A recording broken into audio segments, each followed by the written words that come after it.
अस्सलामुअलैकुम वरहमतुल्लाहि वबरकातुहू। Last time हमने डाटा मूवमेंट इंस्ट्रक्शन स्टार्ट की थी और डाटा मूवमेंट इंस्ट्रक्शन की डेफिनेशन ये हमने की कि ये वो इंस्ट्रक्शंस हैं जो डाटा को किसी एक जगह से दूसरी जगह पे शिफ्ट करती हैं। हमें ये क्लियर होना चाहिए कि डाटा कहाँ से जा रहा है और कहाँ पे जा रहा है, कहाँ से जा रहा है, कहाँ पर जा रहा है। तो मूव की इंस्ट्रक्शन 3 हमने देखी थी। नेक्स्ट हम पुश की इंस्ट्रक्शन को स्टडी करेंगे। पुश की इंस्ट्रक्शन जो है इसका सिंटैक्स ये है कि आपने PUSH पुश लिखना है और इसके साथ कोई एड्रेस लिख देना है। एड्रेस किसका? मेमोरी का। अब ये इंस्ट्रक्शन क्या करेगी? इसके साथ एक ऑपरेंड आपने लिखा है तो it copies data from RAM address return with instruction. ये जो इंस्ट्रक्शन के साथ पुश के साथ आप एड्रेस लिख रहे हैं यहाँ से डाटा उठाएगी और विद ऑन टू स्टैक ये कॉपी करेगी स्टैक के ऊपर। और स्टैक एक अलग जगह है जहाँ पर डाटा कॉपी होना है। तो आपने जो एड्रेस लिखा है यहाँ से डाटा उठाया जाएगा और कहाँ पे रखेगा? स्टैक के ऊपर रखेगा। अब स्टैक कहाँ पे है, क्या है? आप इसको यूँ समझ सकते हैं कि ये एक मेमोरी की अलग से एक रिजर्व हुई जगह है और उसमें ख़ास तरीक़ाकार से प्रोसेसर खुद से ही यानी कि सिस्टम खुद से ही डाटा रखता है। उसकी कहाँ पे रखना है उसने उस तरीके से उसको रख देता है। तो आपने सिर्फ एड्रेस बताना है कि इस एड्रेस से डाटा रख दो, वो तो स्टैक के ऊपर रख देगा। ठीक है, आप जिस तरह किसी को कहते हैं कि फलां चीज़ आप ये मेरी चीज़ आप रख दें तो वो वहाँ पे जाके प्लेस कर देता है। मसलन आप बैंक में पैसे जमा करवाते हैं तो आप पैसे उसको देते हैं, रुपये देते हैं आप, तो आपने वो रुपये दे दिए। अब वो कहाँ पे रखेंगे, क्या होगा? वो अलग से एक पूरा सिस्टम है बैंक मैनिपुलेशन वाला, कैसे कहाँ रखे हुए हैं कोई पता नहीं आपको। आपका सिर्फ काम था इतने पैसे देना। ऐसे ही यहाँ पे जो है वो स्टैक एक अलग से एक प्रोसीजर है, तरीक़ाकार है, वो हम बाद में डिस्कस करेंगे थ्योरी में। तो अभी जो है वो ये है कि आपने लिखा पुश, और पुश से क्या होगा? स्टैक पर रखेगा। कहाँ से डाटा उठाएगा? जो एड्रेस आप लिखेंगे इस एड्रेस से डाटा उठा के स्टैक के ऊपर रख देगा। It copies data from RAM address return with instruction on to stack. इसकी एग्जांपल आपने लिखा पुश 1 to H, आपने लिखा पुश 1 to H। ठीक है जी। अब इससे क्या होगा इसको ज़रा देख लें।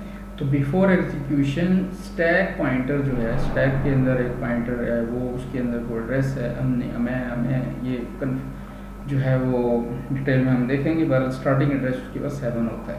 ठीक है, स्टैक के अंदर अभी कुछ नहीं पड़ा हुआ तो वो उसका एक एड्रेस है। ठीक है, और ये हमारे पास रैम है और रैम के अंदर ये लोकेशन है 0 1 2 up to 7 8 9 10 11 12 13। ठीक है जी, ये लोकेशन है 1 0, फिर ये है 1 1 और ये लोकेशन है 1 2। ठीक है, हेक्साडेसिमल फॉर्मेट में हमने मोस्टली चीज़ों को लिखना होता है। रैम को एड्रेसेस को हम हेक्साडेसिमल फॉर्म में शो कर रहे हैं और यहाँ पे भी देखिए लिखा हुआ 7H। तो 7H बेशक वो डेसिमल 7 ही होता है लेकिन 707H एक एड्रेस है हेक्साडेसिमल फॉर्मेट में। तो ये रैम है, रैम के अंदर लोकेशन जैसे शो की हुई कि ये पहली लोकेशन, ये दूसरी, तीसरी 1 3H 4H 5H 6H 7H, फिर 8 होगा। ठीक है, फिर 9 होगा, फिर A होगा, फिर B होगा, फिर C होगा, फिर D होगा, E होगा, F होगा, F के बाद 1 0H 1 1H 1 2H। तो 1 2H हमने लिखा पुश 1 2H। तो 1 2H हमें देखना है कि 1 2H यहाँ पे कोई लोकेशन है। ठीक है, इसके अंदर कुछ लिखा हुआ है। तो जब हम पुश 1 2H लिखा है तो इससे क्या होगा कि ये जब इंस्ट्रक्शन एग्जीक्यूट होगी तो SP की वैल्यू 8 हो जाएगी, ये तो अलग बात है। अब ये जो 1 2H पे पड़ा हुआ डाटा यहाँ से उठा के 8 नंबर लोकेशन के अंदर कॉपी हो जाए।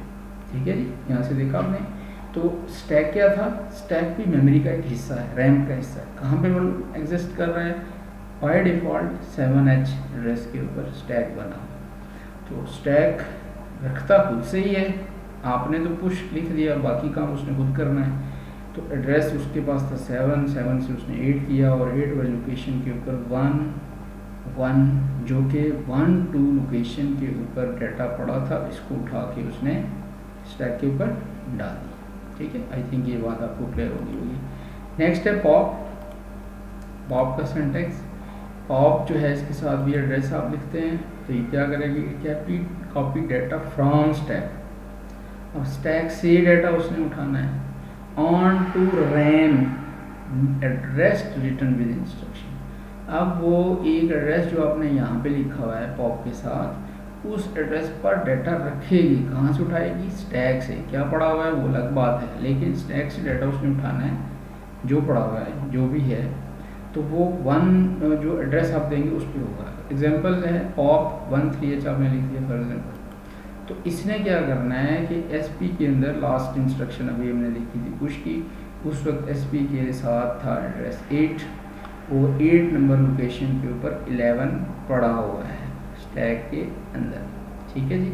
अब क्या करेगी, जब ये इंस्ट्रक्शन एग्जीक्यूट होगी तो उससे सबसे पहले उसने 8 नंबर एड्रेस से डाटा उठा के 13H जो है 13 नहीं है 13H के ऊपर 10 आपको बताया था 11 12 13, इस लोकेशन के ऊपर ये यहाँ से स्टैक से डाटा उठा के मूव कर देगी और उसके बाद SP की वैल्यू को डिक्रीमेंट कर देगी। ठीक है, तो ये भी एक सीक्वेंस होता है, ये थ्योरी में इसको ज़्यादा डिटेल से देख लेंगे। ठीक है जी। तो पुश की इंस्ट्रक्शन ने डाटा स्टैक के ऊपर डाला और पॉप की इंस्ट्रक्शन ने डाटा स्टैक से उठा के रैम एड्रेस के ऊपर डाल दिया। अब है एक्सचेंज की इंस्ट्रक्शन। एक्सचेंज की इंस्ट्रक्शन जो है वो अपने लिखा, सॉरी यहाँ पे एक्सचेंज और साथ यहाँ पे रजिस्टर लिखना है। फंक्शन क्या है, interchange value of both operands. ये दोनों ऑपरेंड्स के वैल्यू को एक्सचेंज कर देगी, इंटरचेंज कर देगी। इंटरचेंज का मतलब है आपस में अदल बदल कर देना। अच्छा, ये यहाँ पे इसको ज़रा क्लियर कर लें, यहाँ पे है एक्सचेंज XCH, तो इसके साथ आप यहाँ पे इस तरीके से डाटा लिखते हैं। तो आपने लिखा एक्सचेंज, तो एक्सचेंज के साथ रजिस्टर और मेमोरी एड्रेस भी दे सकते हैं। आपने लिखा ये क्या करेगी, इंटरचेंज करेगी वैल्यू ऑफ बोथ ऑपरेंड्स। मसलन आपने लिखा एक्सचेंज A, B, तो ये करेगी copy data of A register into B register into A and data of A register into B, यानी ये डाटा इंटरचेंज कर देगी। अब मसलन फॉर एग्जांपल ये आपके पास है बिफोर एग्जीक्यूशन ऑफ इंस्ट्रक्शन, हमारे पास A रजिस्टर के अंदर 1 2 पड़ा हुआ है और B रजिस्टर के अंदर 1 5 पड़ा है। ठीक है, तो जब आप एक्सचेंज की इंस्ट्रक्शन को इस्तेमाल करेंगे तो उससे A का डाटा B में आ जाएगा और B का A में चला जाएगा। तो B के अंदर पहले 15 था, 15 था, वो A में आ गया, और A के अंदर 12 था, वो B में आ जाएगा। दोनों का डाटा आपस में इंटरचेंज हो जाएगा। इसी तरीके से एक इंस्ट्रक्शन है स्वैप। स्वैप के साथ सिर्फ A ही लिखना है आपने। ठीक है जी। तो it interchange value of both nibbles of register. Register A की निबल्स को इंटरचेंज कर देगी। इंटरचेंज का मतलब है आपस में बदल देना, ये तो क्लियर है। निबल 4 बिट के ग्रुप को कहते हैं। तो मसलन A रजिस्टर है, इसके अंदर अगर हम निबल्स की फॉर्म में बात करें तो हमारे पास 8 बिट हैं, 8 में से 4 बिट जो हैं इससे बन रहा है 2H, और दूसरा जो ग्रुप बन रहा है 4 बिट का ABCD फॉर्म में आप देखेंगे तो वो बनेगा लेट्स से 5 है।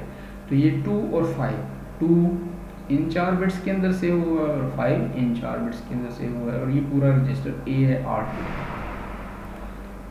जब आप स्वैप A करेंगे, स्वैप A लिखेंगे, तो अब क्या होगा कि इंस्ट्रक्शन के एग्जीक्यूशन के बाद ये जो हायर निबल, इसको हायर निबल बोल रहे हैं हम, ठीक है, और ये लोअर निबल, तो जो हायर निबल है वो लो में आ जाएगी और लो वाली हाई में चली जाएगी। यानी 5 जो है वो यहाँ पे 2 की जगह आ जाएगा और 2 5 की जगह आ जाएगा।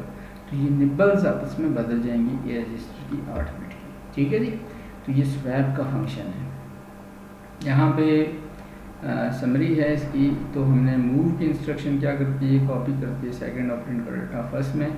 मूव सी की इंस्ट्रक्शन जो है वो डाटा कॉपी करती है फ्रॉम रॉम या रैम, फ्रॉम रॉम, ठीक है। और DPTR डाटा पॉइंटर जो है उसके अंदर जो डाटा पड़ा हुआ है, या R0 के अंदर या इसके अंदर जो एड्रेस है, रॉम के उस एड्रेस से और ए के डाटा को आपस में कॉपी करेगी। मसलन इस एड्रेस से डाटा ए में कॉपी करेगी, या ए से डाटा इस एड्रेस के ऊपर, जो ये रजिस्टर बता रहे हैं इनके अंदर जो एड्रेस पड़ा हुआ है, तो उसके लिए यूज़ होता है, ठीक है जी। मूवएक्स की इंस्ट्रक्शन का भी यही फंक्शन है, फ़र्क सिर्फ जगह का है। इसमें रोम होती है और इसमें रैम होती है एक्सटर्नल। तो एक्सटर्नल रैम जो है उसके अंदर डाटा पड़ा हुआ है, या आपके पास ए रजिस्टर में पड़ा हुआ है, एक्सटर्नल रैम में लेके जाना है, तो दोनों सूरतों में DPTR में आप एक्सटर्नल रैम का एड्रेस लिखेंगे, या R0 में एड्रेस लिखेंगे, या R1 में एड्रेस लिखेंगे, और देन ए रजिस्टर भी लिखेंगे आप। तो इनका डाटा आपस में कॉपी कर दीजिए, एक जगह से दूसरी जगह कॉपी कर दीजिए। पुश की इंस्ट्रक्शन, इसके साथ एड्रेस लिखना होता है, copy data from direct address of memory to stack memory. Pop की इंस्ट्रक्शन के साथ भी आप एड्रेस लिखते हैं, लेकिन ये क्या करती है, data from stack memory to direct address. जिस जो एड्रेस देंगे उस जगह पे स्टैक से उठा के डाटा देगा। एक्सचेंज की इंस्ट्रक्शन क्या करती है, इंटरचेंज करती है डाटा बोथ ऑपरेंड, जो दो ऑपरेंड लिखेंगे उनका डाटा आपस में बदलेगी। और स्वैप की इंस्ट्रक्शन जो है एक्यूमुलेटर की हायर निबल और लोअर निबल को इंटरचेंज करेगी, ठीक है जी। आई थिंक आपको ये चीज़ क्लियर होगी। और ये सारी इंस्ट्रक्शन थी डाटा मूवमेंट इंस्ट्रक्शन, डाटा को एक जगह से दूसरी जगह ले जाने वाली इंस्ट्रक्शंस, ठीक है। अस्सलाम वालेकुम वरहमतुल्लाहि।